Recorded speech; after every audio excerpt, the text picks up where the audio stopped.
Na última semana, o STF chacoalhou bastante o Palácio do Planalto depois que o ministro Luiz Roberto Barroso mandou o presidente do Senado, Rodrigo Pacheco, instaurar a CPI da Covid-19. O objetivo dessa CPI é justamente investigar a atuação do governo federal no combate à pandemia do novo coronavírus e os repasses da União a estados e municípios para o enfrentamento à doença. Quem acompanhou o noticiário viu que a criação dessa CPI preocupou o presidente Jair Bolsonaro e os aliados dele. Isso porque a comissão tem o potencial de gerar um desgaste ao governo e a popularidade do Bolsonaro pode ser afetada com as eleições batendo a porta já. Mas afinal, o que uma CPI pode fazer? Ela pode denunciar alguém? Pode prender? Pode afastar alguém do cargo? Se você quer saber mais sobre isso, é só assistir a esse novo vídeo do Política Sem Textão.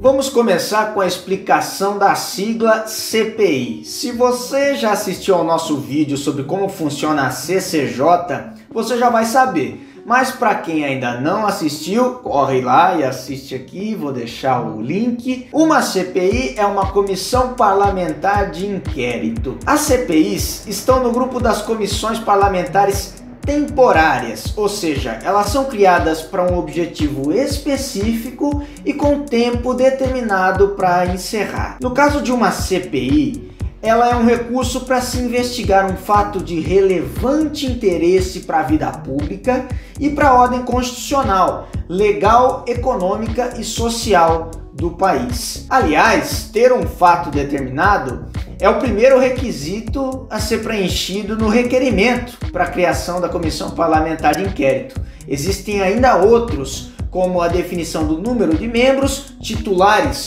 e suplentes, o prazo de duração da comissão, quando vai começar, quando vai encerrar, e o limite das despesas a serem realizadas. Informação importante: para seguir adiante, o requerimento deve ser assinado por pelo menos 1/3 dos membros da Casa Legislativa, 27 senadores ou 171 deputados. Quando todos os requisitos são cumpridos, o presidente da Casa Legislativa, do Legislativo Federal respectivo, é obrigado a instaurar a CPI. Foi esse, inclusive, um dos argumentos, o principal argumento usado pelo ministro do STF, Luiz Roberto Barroso, para obrigar o Senado a instalar a CPI da Covid. A legislação diz que a CPI tem poder de investigação próprio de autoridades judiciais.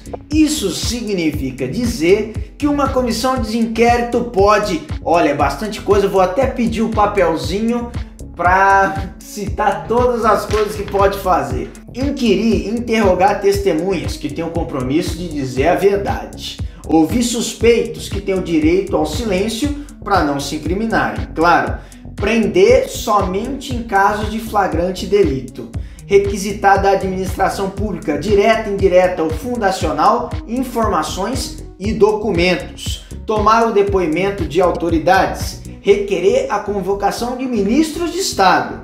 Deslocar-se a qualquer ponto do país para realizar investigações e audiências públicas. Requisitar servidores de outros poderes para auxiliar nessas investigações. E por fim, quebrar sigilo bancário, fiscal e de dados, desde que por ato devidamente fundamentado, ou seja, é necessária a autorização judicial e com o dever com essas quebras, de não dar publicidade aos dados, tem que ficar em sigilo. Obrigado. Mas atenção, certos poderes a CPI não tem, e o Diego vai explicar melhor daqui a pouco. Já adianto algumas coisas que uma CPI aberta no Senado, como a da Covid, não pode fazer. Não pode investigar matérias pertinentes à Câmara dos Deputados. Claro, é outro legislativo. Não pode investigar matérias pertinentes aos estados, isso cabe às assembleias legislativas estaduais.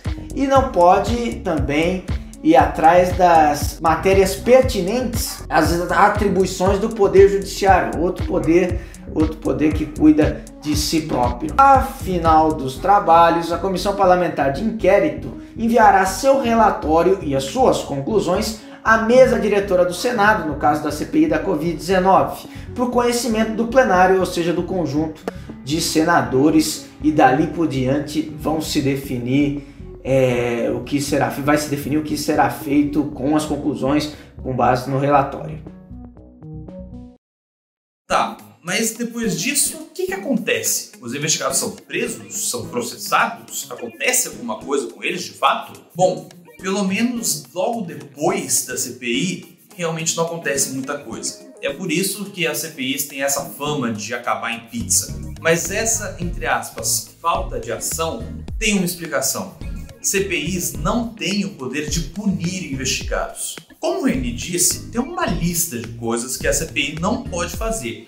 E isso tem uma explicação muito simples. Deputados e senadores não são juízes. Então, eles não têm a competência legal necessária para sentenciar alguém à prisão, por exemplo. Nem nada disso.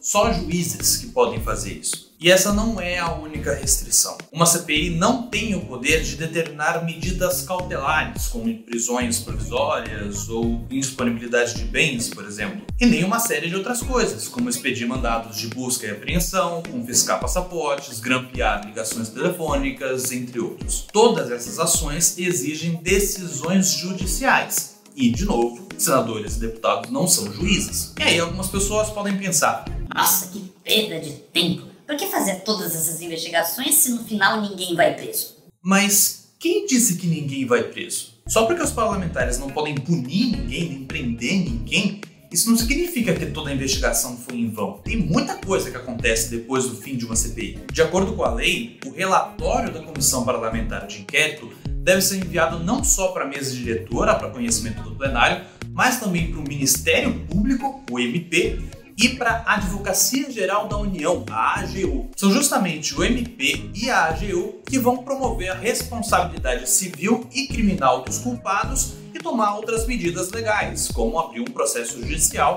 se eles entenderem que há provas suficientes para isso. O que acontece é que a maioria da população não fica sabendo do que rola depois dessas investigações todas. Mas, infelizmente, isso não significa que nenhuma CPI acabe em pizza. Pelo contrário. Na verdade, desde 1946, das 361 CPIs que foram criadas na Câmara dos Deputados, pelo menos 118 não tiveram conclusão e outras sequer foram instaladas. E a pizza pode acontecer por uma série de motivos. O prazo para a comissão pode expirar, o relatório pode não ser conclusivo, a autoridade que receber esse relatório depois do fim dos trabalhos pode não levar para frente, etc. Um exemplo famoso de CPI que acabou em pizza foi a do Mensalão, que rolou lá em 2005 para investigar compras de votos de congressistas pelo governo Lula. Essa comissão parlamentar mista de inquérito foi extinta depois que o prazo de funcionamento se encerrou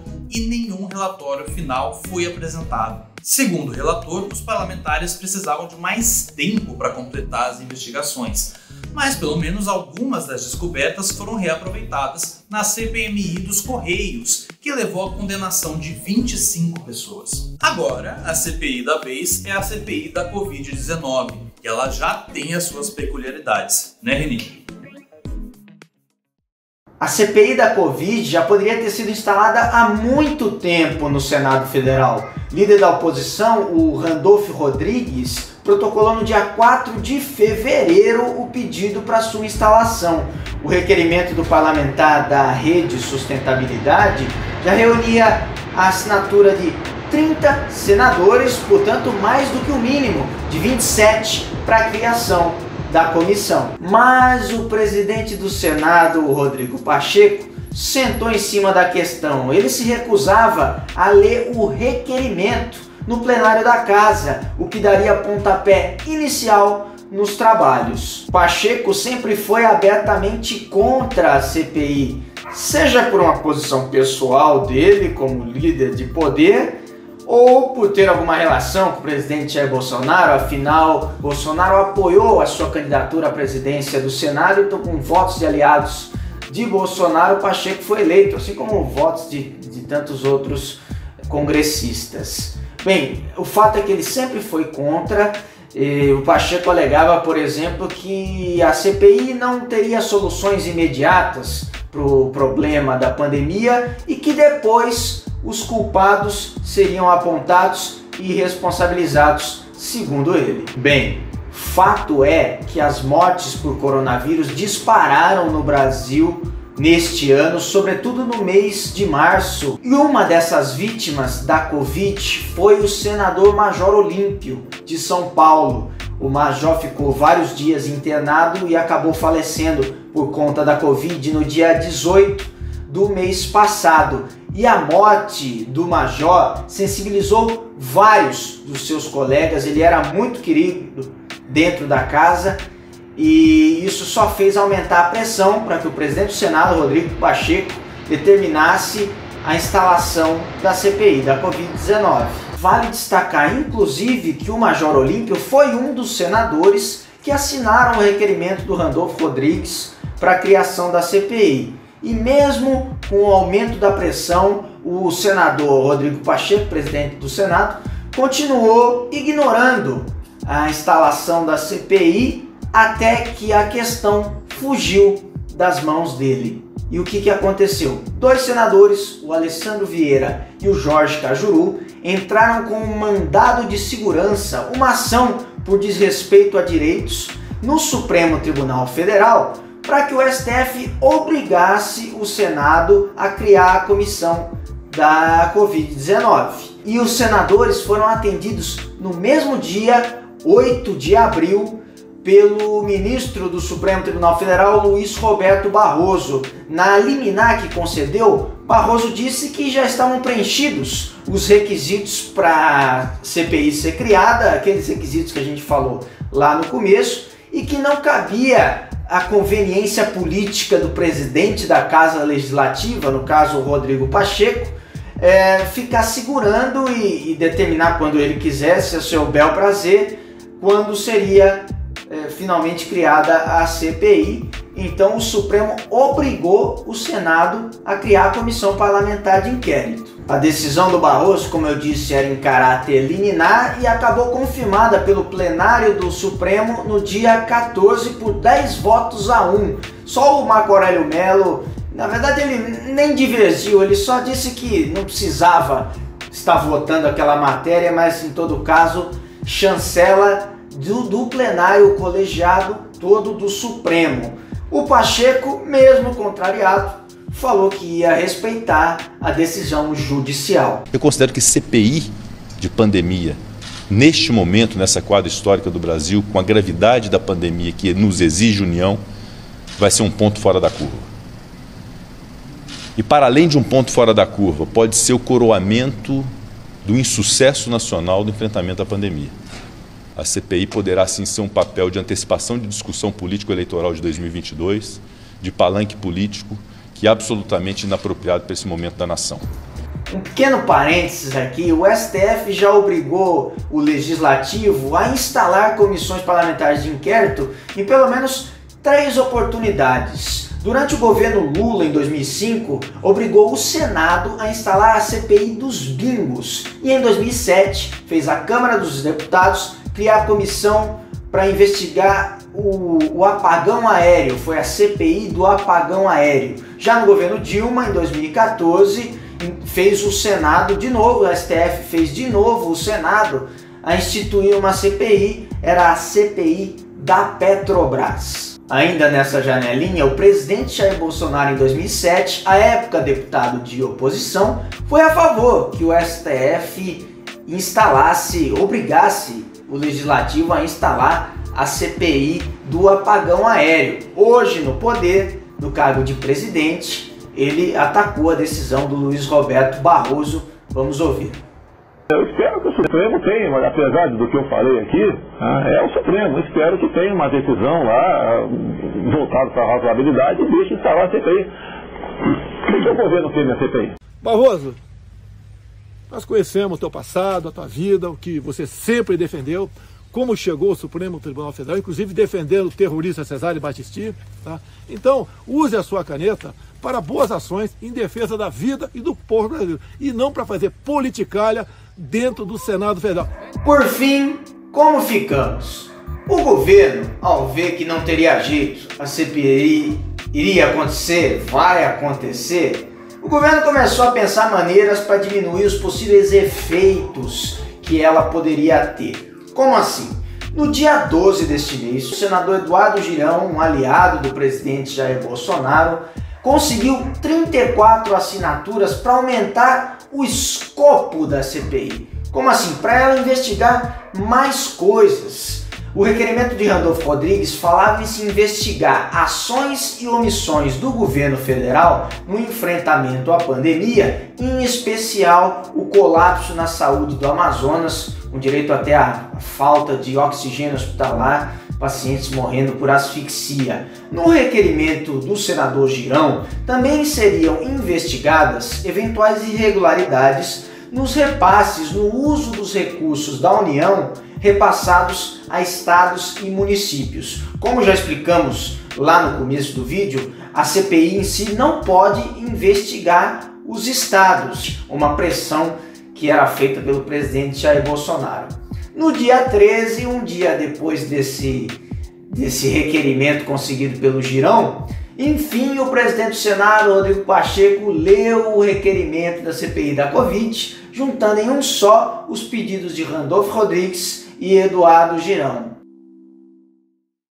Seguindo um critério de proporcionalidade, ou seja, de acordo com o tamanho de cada bancada, os partidos indicaram os membros da comissão. São 11 titulares, a maioria não aliado do governo, e 7 suplentes. Depois de um acordo entre senadores independentes e de oposição, ficou definido que Renan Calheiros, do MDB, seria o relator da CPI da Covid. Já a presidência deve ficar com Omar Aziz, do PSD do Amazonas, deixando a vice-presidência para Randolfo Rodrigues, da Rede do Amapá. Mas assim, esse é só um acordo, ainda tem que ter a eleição oficial dos cargos. Isso vai acontecer na primeira sessão da CPI, que deve rolar logo após o feriado de Tiradentes, de forma presencial. Aliás, essa vai ser uma das discussões, porque os senadores que conduzirem os trabalhos vão ter que definir se todas as atividades serão presenciais ou se algumas poderão ser feitas de forma remota. É esperada a convocação, dentro da comissão do Senado, de todos os ministros da Saúde que participaram do governo Bolsonaro. São eles Luiz Henrique Mandetta, Nelson Teich, Eduardo Pazuello e o atual ministro Marcelo Queiroga. A princípio, a CPI da Covid terá duração de 90 dias, mas esse prazo pode ser prorrogado por até um ano a pedido de pelo menos 27 senadores. E chegamos ao fim de mais um vídeo aqui do Política Sem Textão. A gente espera que vocês tenham entendido tudo que a gente falou. A CPI é uma comissão parlamentar que é um pouco diferente das outras, tem algumas regras um pouco diferentes, pode ser um pouco confuso. Então, se você tiver qualquer dúvida sobre isso, pode deixar nos comentários que a gente vai tentar responder tudo, beleza? Se você tiver alguma outra sugestão de tema para a gente abordar aqui, alguma coisa que você não sabe direito sobre política ou sobre economia, cidadania, os assuntos que a gente aborda aqui no canal, não se esquece de mandar a sua sugestão para o nosso e-mail, vai estar aí na descrição do vídeo para você mandar a sua sugestão, o seu comentário ou a sua dúvida. Pode acabar virando um tema de vídeo aqui do canal. Se você gostou do vídeo, não se esquece de clicar no joinha aí embaixo. Assim você garante que o YouTube vai te recomendar quando a gente trouxer um novo conteúdo aqui para o canal. Compartilha esse vídeo com os seus amigos, com os seus familiares, alguém que você acha que não entende muito de política, que vai conseguir aproveitar esse conteúdo que a gente está produzindo. E se você não é inscrito ainda, se inscreve no canal. A gente vai trazer vários conteúdos ainda aqui para explicar a política e tentar deixar um pouco mais simples de se entender, beleza? A gente se vê no próximo vídeo aqui do Política Sem Textão. Um abraço, tchau, tchau.